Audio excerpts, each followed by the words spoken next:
Section 1.8, quadratic equations. So the first thing is to understand what the standard form is of this type of equation. It's ax squared plus bx plus c equal to 0. They may not always start in this form, but if you can get it into this form, you could either solve it by factoring, by completing the square, if you know how to do that. I'm not going to go over completing the square, but you're welcome to use that method if you like. And then also the ever popular, world-renowned quadratic formula we'll be talking about in this section.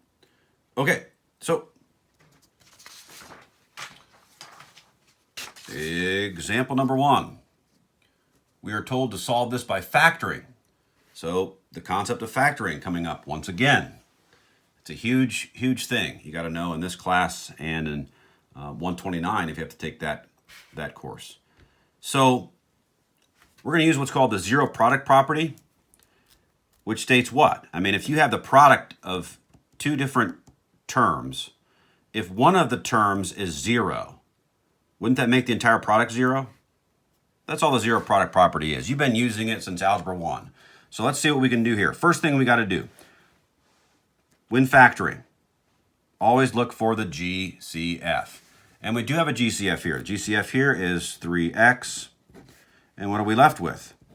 We are left with an x, right? Because 3x times x, 3x squared.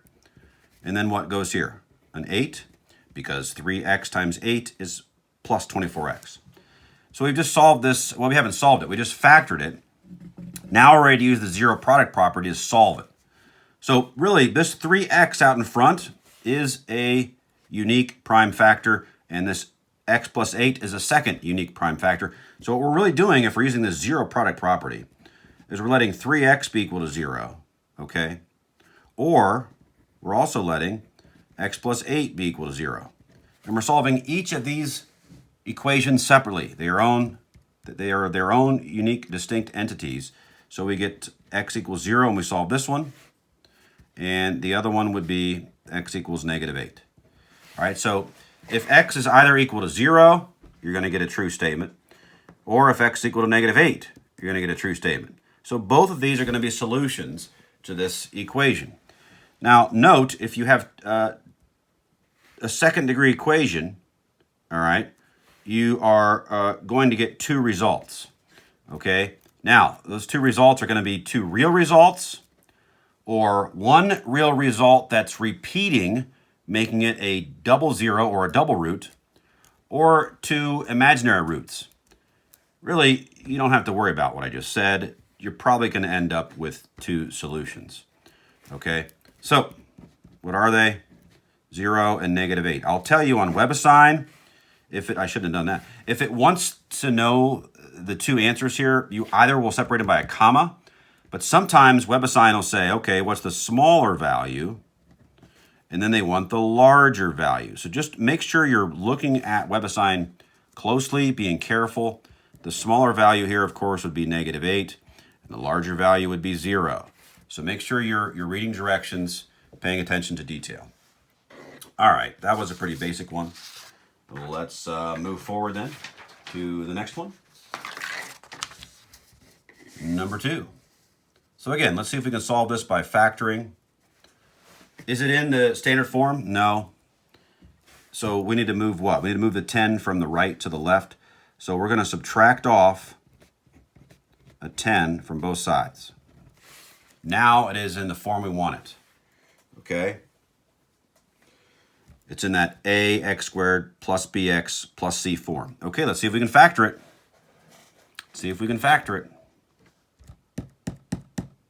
Well, here again, I'll show you one more time. If you want, you can do this. Okay, and this gives you what, a negative 30? What two factors of negative 30, when added together, give you a negative 1? Those two factors would be a negative 6 and a 5.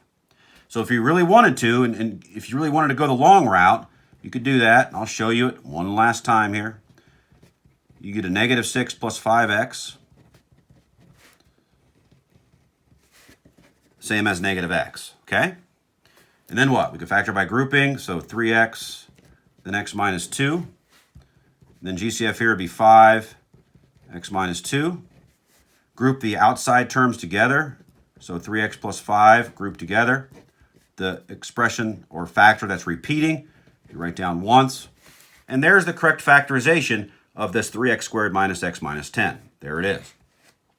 At this time, what you're really doing is letting each of these factors be set plus 5, be set equal to 0. Now, what I'm showing you right now, you don't have to write all this out if you don't want to. But you should be able to, you definitely want to show me the factorization of this if you're asked to solve this by factoring. Anyway, once you get here, you get what? X equals negative 5/3 or positive 2. Okay, so negative 5/3 or 2 are your two solutions to the second degree equation. So second degree, two answers. All right. Moving on to our final example, dealing with factoring, at least here initially. Okay, is this in the form we want it to be in? No. So I like to keep my quadratic term positive. So I'm going to leave the 6x squared where it is. And then what I'm going to do is move everything from the right to the left. So how would I move this from the right to the left? I'm going to add 5x to both sides. Now this is gone. Then I'm going to subtract 14 from both sides. And now my plus 14 is gone, leaving me with this. Okay, can we factor this thing? Well, if you want to pause the video now, see if you can figure it out. Might be a good practice for you. Go ahead and pause it, see if you can factor it.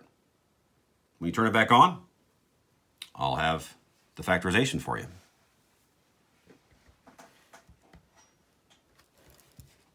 Okay, so here's how I would factor it. And here's how you should factor it as well. You could use the technique I went through in example number 2, or some of you can just look at this, maybe use a little trial and error, and come up with the correct two binomials. The correct two binomials should be what? Let's see, 2, 7, negative, positive. Does this work? Negative 7x plus 12x. Plus 12 minus 7. 12 minus 7, 5. Yes, because first and last also makes sense as well. So this would give us what? Setting this equal to 0, you'd get a plus 7 over 6. This will give you a negative 2. Again, all I did was set each factor equal to 0 and then solve for x. There's your two, those are your two solutions, 7, 6, and negative 2.